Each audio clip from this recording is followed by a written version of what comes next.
Bonjour, aujourd'hui je vais vous présenter les différents types de masques en fonction des différents types de peau. Donc comme nous l'avons vu précédemment dans la vidéo, on ne fait pas de masque sans avoir fait un gommage au préalable.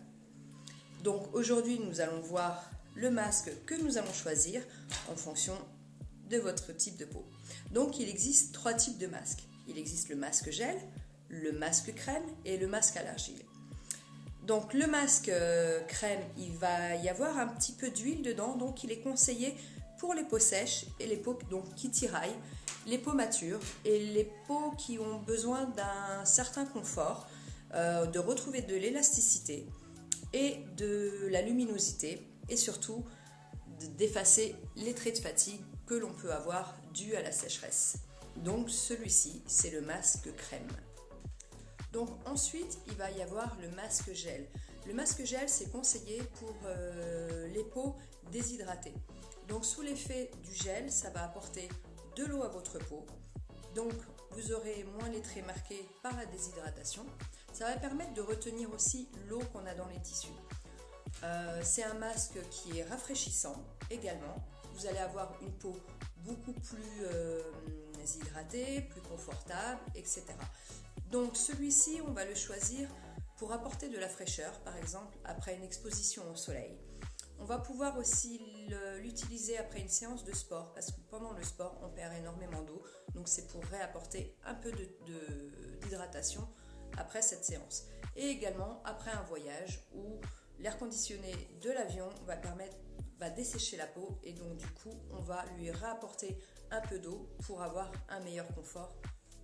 Et ensuite, il va y avoir le masque à l'argile, celui que tout le monde connaît, mais qui n'est pas conseillé justement pour tout le monde. Le masque à l'argile, c'est un masque terreux. Son but, c'est d'absorber l'excès de sébum. Donc vous l'avez compris, quand on a du sébum, c'est quand on a la peau grasse. Donc on utilise un masque à l'argile pour absorber ce gras. Or, si vous n'avez pas la peau grasse, vous n'avez pas besoin d'utiliser un masque à l'argile. D'ailleurs, c'est fortement déconseillé parce que s'il n'a pas de gras à absorber, il va plutôt absorber l'eau.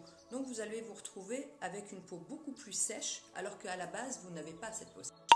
Donc la petite astuce qui est conseillée, si vous avez un masque à l'argile et que vous n'avez pas la peau grasse, vous avez peut-être une zone qui l'est, donc la zone T, souvent là où il y a les comédons, les points noirs, et c'est sur cette zone qu'on va chercher à absorber ce gras.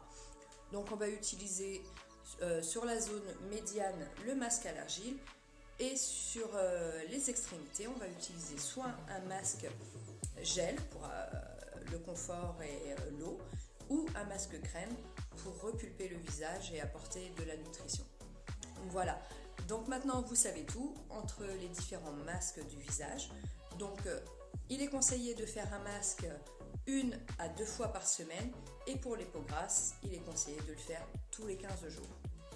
Voilà, maintenant vous savez tout ce qu'il faut faire pour votre petit rituel beauté à la semaine et dans une prochaine vidéo, on vous présentera comment choisir correctement la crème de jour et sa crème de nuit en fonction de votre type de peau. Merci, au revoir.